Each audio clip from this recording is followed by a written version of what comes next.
Olá, sejam bem-vindos a esta sequência de vídeos sobre a disciplina de Eletrônica Digital. Eu sou o professor Edson e estarei aqui convosco para divulgar os conhecimentos desta disciplina.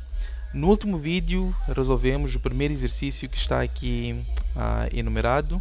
Vamos, neste vídeo, agora resolver o segundo exercício, que fala sobre os circuitos sequenciais. Estamos numa sequência de vídeos agora a resolver exercícios sobre circuitos sequenciais, onde basicamente estamos a construir contadores digitais, onde já sabemos que podemos ter os contadores síncronos ou assíncronos. Caso ainda não tenhas visto os vídeos anteriores, recomendo que vejas os vídeos anteriores para poderes acompanhar a nossa resolução, porque este exercício, o número 2, irá ser um bocadinho diferente da resolução do contador assíncrono que construímos no último vídeo, que, se não estou em erro, é o vídeo número 12. Então, vamos a isto. O nosso enunciado pede para construir um contador assíncrono que apresenta a seguinte contagem: 0, 1, 3, 6. Este contador deve ser inicializado no estado 0 e, quando chega no estado 6, deve parar a contagem. O que isso quer dizer? Quer dizer que o nosso contador, em outras palavras, é acíclico, não é cíclico. O nosso contador, a partir do enunciado, temos aqui a contagem 0, 1, 3, 6. Tem, ou deve ter, 3 bits. Por quê? Porque para representar em binário o número 0, 1, 3 e 6, nós precisamos de, no mínimo, 3 bits. Então, assim já conhecemos o número de bits do nosso contador. Conseguimos, a partir deste enunciado, obter duas informações: que ele é acíclico e tem 3 bits. Agora, temos aqui uma contagem que é crescente, onde o próximo estado é sempre inferior ao anterior. Daí temos uma contagem crescente. E, para além disso, ele é assíncrono. Então, já estamos a especificar que é um contador do tipo assíncrono. Primeiro passo para nós resolvermos o nosso problema é, como já sabemos, especificar o nosso problema, ou descrever a nossa sequência, a nossa contagem e identificar as variáveis do nosso problema. Contudo, antes disto, temos mais uma informação que diz que o contador deve ser inicializado. Daí é um contador auto-inicializado no estado 0, e quando chega no estado 6, ele deve parar a contagem. Ok? Já temos a informação suficiente. Vamos para o primeiro passo da nossa resolução. Já identificamos a quantidade de variáveis de estado. Então, variáveis de estado, temos a variável, vamos dizer que é a variável A, a variável B e a variável C, onde a variável A vamos chamar ela de bit menos significativo e a variável C o bit mais significativo. Então, esta informação de quantas e quais são as variáveis de entrada, ou melhor, de estado, é obtida a partir da nossa sequência, que é, ou seja, a contagem,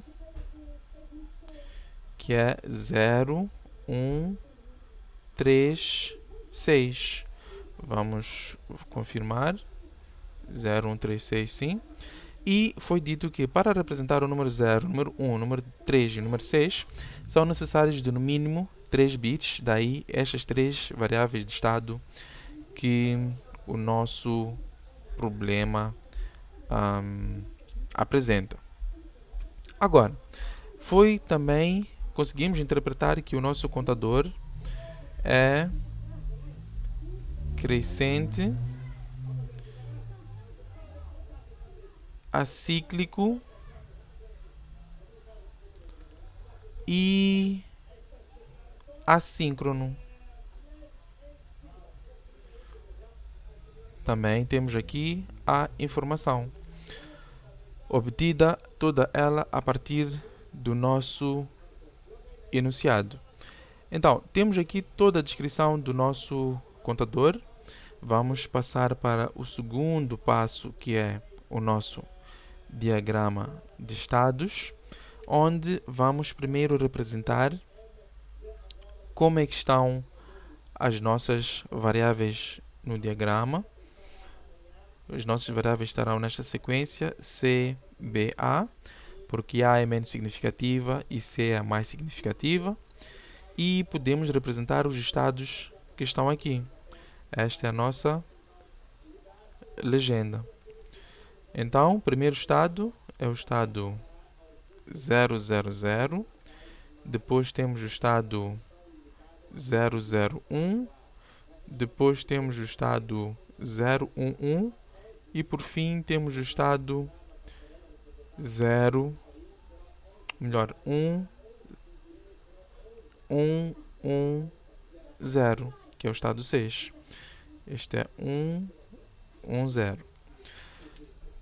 E sabemos que temos a nossa contagem crescente, onde o primeiro estado 0 passa para 1, de 1 passa para 3, de 3 passa para 6, e é dito que o contador para no estado 6. Se ele para no estado 6, não importa o número de quantidade de impulsos do clock que nós vamos dar, este contador deve parar no estado 6, ou seja, deve manter-se no estado 6.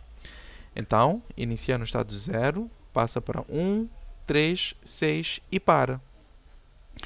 Agora, nós estamos perante a construção de um contador assíncrono.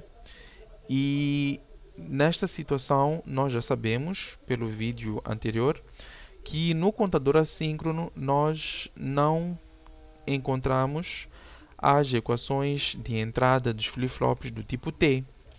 Por quê? Porque estas equações de entrada dos flip-flops do tipo T são 1.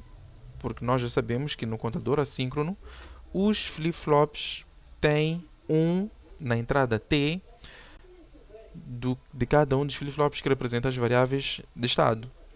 Então, como é que nós vamos construir este contador que segue esta sequência a partir deste diagrama de estados que está aqui a ser representado? Nós vamos usar o caminho, vou colocar aqui o terceiro passo, vamos usar a resolução deste problema considerando os estados críticos da nossa contagem. Ou seja, no terceiro passo, vamos representar como é que este contador vai contar usando a inicialização ou autoinicialização pelos estados críticos. Em outras palavras, nós vamos usar estes estados críticos para programar o nosso contador a ir ao estado pretendido. Como é que nós vamos fazer isso? Nós sabemos que... Vou criar novamente o diagrama de estados aqui. Nós sabemos que o nosso contador está no estado 000, deve ir para o estado 001. Então, isto é uma contagem simples, normal. Podemos fazer com que este contador conte nesta sequência. Não há nenhum problema quanto a isso. E sabemos que é o próximo estado a seguir. Contudo, o próximo estado para 0 de 001 é 011. E antes de chegarmos a 011, existe o estado, se formos já considerar a sequência normal de contagem, temos o estado 010. Então, o que é que vamos fazer? Ou como é que o nosso contador deve funcionar? Como é que o nosso contador deve se comportar nesta situação? Nós estamos a criar um contador assíncrono e sabemos que o contador assíncrono é muito fácil de ser apresentado ou de ser construído para a contagem binário natural. Então, nós podemos construir este contador que conta de 0, 1, 2, 3 e dizer para ele não passar de 2. O que é que vai ser 2 então? 2 é um estado falso. Vamos usar o estado 2 para reprogramar o contador para o estado 3. Daí, este estado 2 é um estado crítico. Vamos auto-inicializar este contador no estado 2 quando passar pelo estado 2 para ser programado para o estado 3. Então, desta forma, o nosso fluxograma, ou melhor, o nosso diagrama de estados vai fazer com que este contador passe pelo estado 2, não se estabilize e caia no estado 3. Em outras palavras, ele faz isto. Mas vamos usar este estado 2 para programar o contador para este estado. O mesmo vai acontecer, por exemplo, quando passarmos para o estado 6. Para chegarmos ao estado 6, nós sabemos que temos dois estados falsos, que são os estados 5 e o estado 4. E depois temos aqui mais um estado falso, que é o 7, que de certa forma não vai ser utilizado. Então, nós sabemos que no estado 6, quando estamos no 6, ele deve parar. Então, temos uma seta a sair e voltar a entrar para o mesmo estado.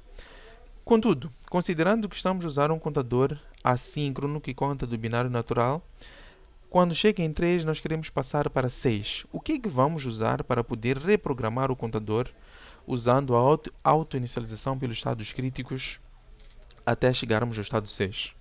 Vamos usar o estado imediatamente depois de 3, que é o estado 4.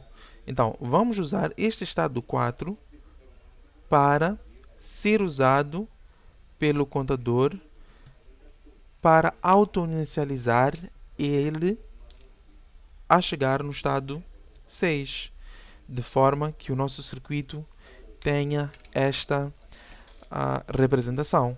Então, desta forma, conseguimos ver que estamos a usar o estado 2 e o estado 4 como estados críticos, onde o contador não se estabiliza na sua contagem, mas passa por eles para serem usados para reprogramar o contador até o estado pretendido, que neste caso, no estado 2 é o estado 3 e no estado 4 é o estado 6.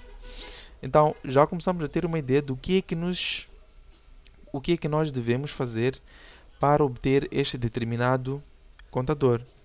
Então, falta aqui uma pequena legenda, onde colocamos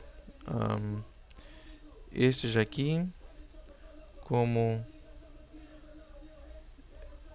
estado crítico e estes dois são os estados falsos. Contudo, dizer que o estado 4 e o estado 2 também são falsos, mas têm uma particularidade de serem críticos porque são usados para reprogramar o contador a obedecer uma determinada contagem. Tendo dito isso, vamos agora criar o nosso contador. Passando para o passo número 4.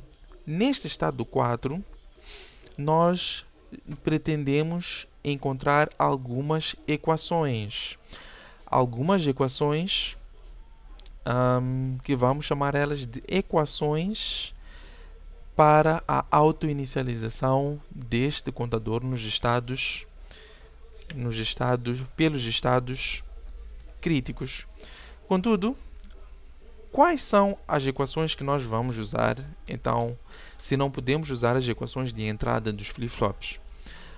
No flip-flop nós sabemos que temos o clock, temos também a entrada T e temos as entradas preset e clear, que são, que são possíveis de ser utilizadas. Então, se estamos a auto-inicializar o contador, nós não estamos a usar ou não vamos usar nem a entrada T nem a entrada do clock. Por quê? Estamos a forçar, ou a ideia é forçar o contador a chegar a um determinado estado.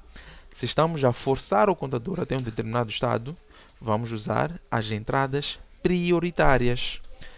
Como é que vamos fazer isso? Vamos fazer isso a partir da interpretação deste nosso diagrama que nós construímos aqui. Como assim? Nós sabemos que estas variáveis são CBA, CBA para os flip-flops que pretendemos construir. Então, no estado 4, vamos colocar aqui, usando flip-flops do tipo T com a seguinte representação. Vamos colocar aqui a representação porque vai ser muito importante para nós conhecermos o que é que pretendemos com este nosso quarto passo. Então, este é o preset e este é o clear. Este é o flip-flop que nós vamos usar no nosso problema, ou seja, no nosso contador de estes estados, usando a sequência que é colocada aqui, e vamos contar na ordem ou na forma crescente. Então, nós já sabemos que, precisamos de 3 flip-flops, onde claramente a contagem é crescente. Se a contagem é crescente, quer dizer que o flip-flop posterior, o seu clock, que está na forma não negada, vai estar ligada ao não que do flip-flop anterior. Ou seja, o clock do flip-flop posterior vai estar ligado ao não que do flip-flop anterior. Ok, já sabemos disso. Se ainda não tens a certeza ou não tens o conhecimento disso, recomendo que voltes e vejas o vídeo anterior que resolvemos um problema de circuitos assíncronos. Então, nesta situação, já sabemos de que, nós já temos o que deve estar em T, o que deve estar no clock, e falta-nos saber o que deve estar no preset e clear de cada um dos flip-flops que nós pretendemos utilizar. Vamos a isto. Sabemos que, estes flip-flops devem ser auto-inicializados. Devem ser auto-inicializados onde? Devem ser auto-inicializados aqui para chegar aqui e aqui para chegar aqui. Então, o que nós vamos fazer agora é criar um circuito combinatório que permite que esta auto-inicialização seja possível. Mas quais serão as funções desse circuito combinatório? As funções serão cada um dos preset e clears de cada um dos flip-flops. Quais serão as entradas deste circuito combinatório? As entradas serão cada uma das variáveis de estado. Por quê? Nós queremos saber qual é a função que deve estar no preset e no clear de cada uma dessas variáveis para poder forçar o flip-flop a cair no determinado estado.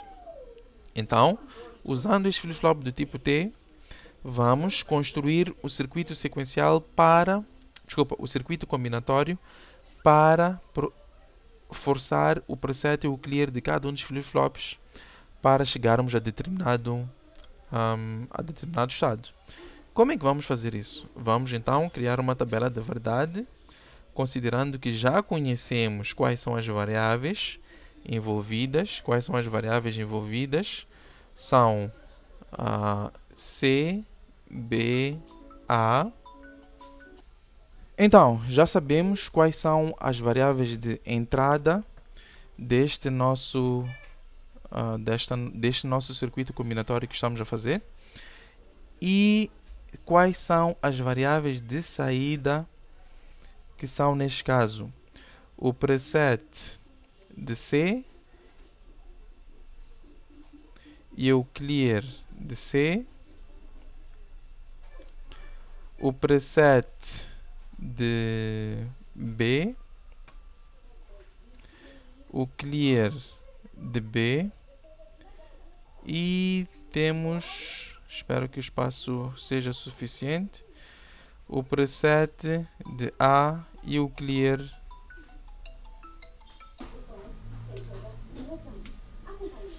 Temos então assim a nossa tabela da verdade com as funções de PRC, que é o preset de C, clear de C, preset de B, clear de B, preset de A e clear de A.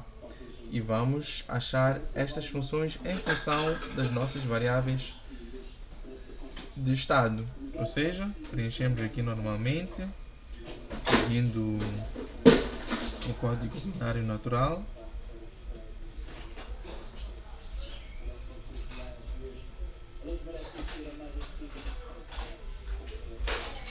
E vamos ver aqui no nosso diagrama do passo número 3 quais são os valores que devem estar nestas funções, ou melhor, os minitermos e os maxitermos que devem estar nestas funções para podermos transitar, ou melhor, forçar o circuito a estar num determinado estado. Então, vamos olhar para a variável C. A variável C no estado 0, no estado 1, no estado 3 e no estado 6 deve estar não habilitada. Ou seja, todas as variáveis, podemos assim dizer, todas as funções de preset e clear para o estado 0, 1, 3 e 6 não podem estar habilitadas, porque nós não queremos que este circuito seja forçado a alguma coisa quando estiver neste estado. Nós queremos diferente. Então, o que é que vamos fazer? Quando estiver no estado 0, todos os preset e clear de todas as variáveis de estado devem estar em 0. Ou seja, não podem estar habilitadas de modo a que o flip-flop funcione normalmente.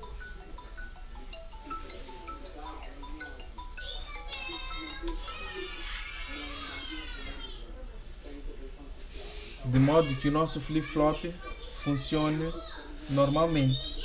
Vamos agora ver, no estado 1, temos a mesma situação. Devemos ter 0, 0, 0, 0 para todas as funções de preset e clear. No estado 2, o que é que deve acontecer para cada um desses preset e clears? No estado 2, que é o estado que vamos ter alguma informação, ou que devemos ter o circuito a ser forçado para alguma coisa, vamos ver o que deve estar, por exemplo, em C, ou melhor, em preset clear de C. Nós queremos que quando estiver em 0, 1, 0, ou seja, quando estivermos no estado 0, 1, 0, o circuito seja forçado para que estado? Para este estado. Então, no estado 2 devemos usar o que é que queremos que esteja no flip-flop para forçarmos para o estado a seguir. Então, para este flip-flop, no estado 2, neste caso, neste estado, C tem que passar de 0 para 0. Quando está no estado 2, este flip-flop de C deve ser forçado de novo para 0. Então, se deve ser forçado de novo para 0, devemos ter 0 em preset, 1 no clear. Vamos olhar para B. B deve passar de 1 para 1. Deve ser feito set do preset e 0 no clear, porque nós não queremos que o clear seja forçado. E A. O que acontece para A? No estado 2, A deve passar de 0 para 1. Quer dizer que vamos forçar o A para ir para o estado de 1. Daí temos que no estado 3 nada vai acontecer, porque devemos ter o funcionamento normal deste circuito. No estado 4 temos também uma situação de forçar o circuito, mas vamos forçar o circuito para onde agora? Vamos forçar o circuito para o estado 6. Ao forçar o circuito para o estado 6, o C deve ser feito 7, como temos aqui. Então devemos ter 0, ou melhor, 1 para o preset e 0 para o clear. O B deve ser feito o 7 também, passa de 0 para 1. Então vamos fazer o 7 do B, 0 para o clear. E o A deve permanecer em 0. Ou seja, devemos colocar o clear do A. E desta forma nós colocamos a auto-inicialização pelos dois estados críticos. Contudo, temos aqui, gostaria de mencionar algo. Se nós notarmos, no estado, quando por exemplo estamos no estado 2 e vamos passar para o estado 3, por forçar o preset e o clear de cada um destes flip-flops, podemos ver que para as variáveis que mantêm o seu estado, por exemplo, temos o C que passa de 0 para 0 e o B que passa de 1 para 1, podemos manter o preset e o clear inalterados. Por quê? Porque a ideia é que estas variáveis, em outras palavras, o circuito não é forçado. Somente este ou esta variável A é que é forçado. Tendo dito isso, nós podemos alterar esta nossa tabela. Seria uma outra forma de resolução para esta situação de, por exemplo, o C. Podíamos ter que os dois estão em 0 e só temos o forçar do flip-flop A. Para a situação do 4 também a mesma coisa. Teríamos o 0 para o C, o 0 para o B, o 0 para o C e o 0 para o A. O B é que é a variável que deve ser forçada de 0 para 1 aqui. De 0 para 1. Então, esta seria uma segunda opção para a solução do nosso problema. Para terminar, temos que no estado 6 não temos nenhuma transição, e no estado 5 e no estado 4 não nos importa o que tem, ou melhor, importa sim, porque estamos perante a circuitos que forçam a estar no estado.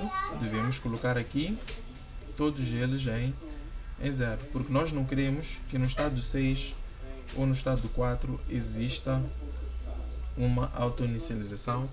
Caso fosse necessário, ou caso fosse pedido isso no nosso enunciado, aí é que já podíamos auto-inicializar cada um dos estados 5 e 4 para um dos estados da sequência. Desta forma, nós temos a nossa função que, olhando para a forma mais simples seria considerar 0, 0 para clear de C e clear de B, onde só temos este 1 e só temos este 1. Ou seja, para simplificar ainda o nosso circuito. A outra opção seria considerar cada uma destas funções, simplificar para chegar até um determinado circuito combinatório. Contudo, estamos a usar um caminho mais curto. Desta forma, conseguimos ver que o preset de A deve ser igual, em função de C, B, A, deve ser igual ao minitermo C negado A, B negado.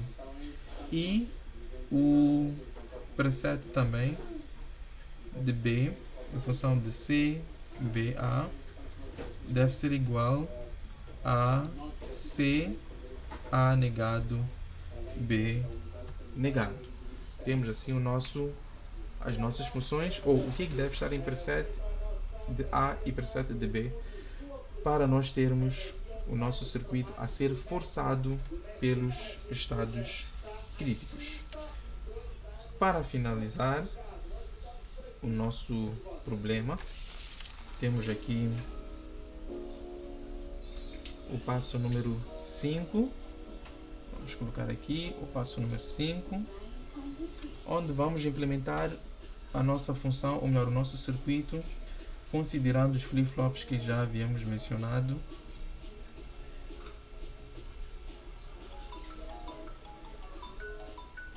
Este é o T.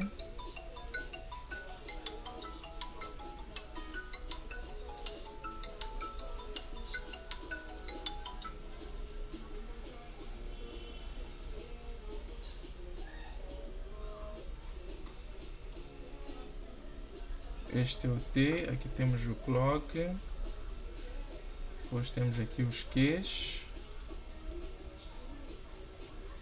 e o preset e clear. Falta-nos aqui um flip-flop.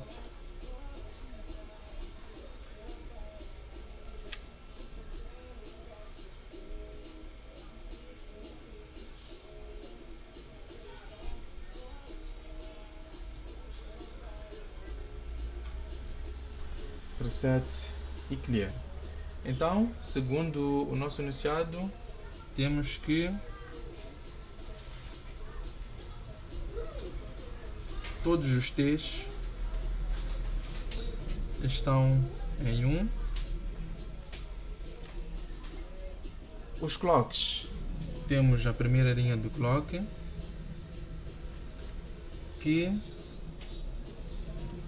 temos aqui CK, onde esta é a variável A, B e C, onde depois, por ser crescente, o próximo clock recebe do Q negado da variável anterior. E finalizamos colocando aqui o que deve estar para forçar cada um dos presets que nós vimos de A e de B. A deve ter no seu preset uma variável, ou melhor, uma porta AND, que recebe C negado. Temos aqui um pequeno problema. Isto é C, B, A, porque não faz sentido também, houve um pequeno erro. E aqui também C, B, A. Então, vamos colocar aqui de novo CBA, onde C, e aqui CBA, onde temos negado, negado. Ok? Então, A vai receber o C negado, B, A negado, ou seja, A negado está aqui, provém do Q negado. Precisamos também do B que está aqui,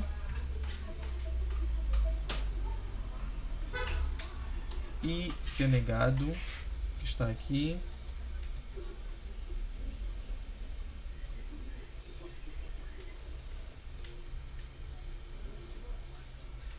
e por fim preset de B,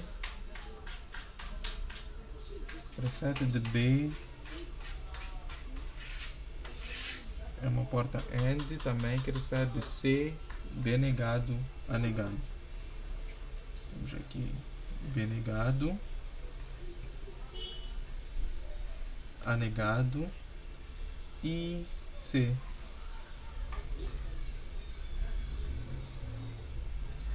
Então, obtemos as duas funções do preset de A e preset de B para poder colocar este nosso circuito funcional. E desta forma terminamos a nossa implementação deste circuito assíncrono, seguindo os passos pela resolução ou auto-inicialização pelos estados críticos. Espero que tenham gostado desta resolução. Caso tiverem algum problema ou alguma dúvida, não se esqueçam de colocar nos comentários. Curtam o vídeo para sabermos se estão a gostar ou não, e não se esqueçam de se inscrever no canal para podermos criar mais conteúdo e disponibilizar aqui neste mesmo canal. Obrigado pela vossa atenção e até o próximo vídeo.